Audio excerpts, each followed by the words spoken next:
John 10:5. Alienum autem non sequuntur, sed fugient abeo, quia non noverunt vocem alienorum. And they do not follow a stranger, but flee from him, because they do not know the voice of strangers.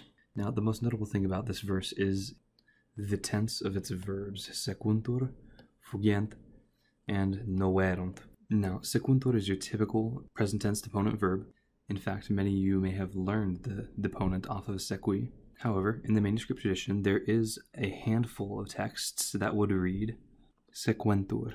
This is likely to mimic the tense of the underlying Greek of the text, but the dominant reading is certainly sequuntur.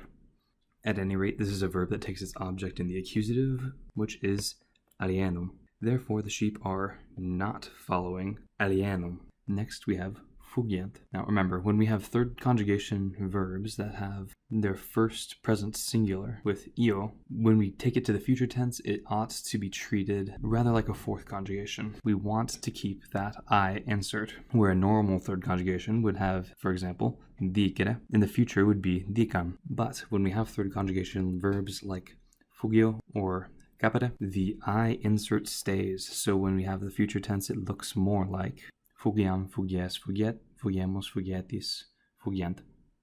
And why will they flee away from him? Quia non noverunt vocem alienorum, because they do not know the voice of strangers. Note, I did not say because they did not know the voice of strangers, but said the present tense. Because although noverunt is in fact a perfect tense verb in form, it is actually a perfect with a present sense.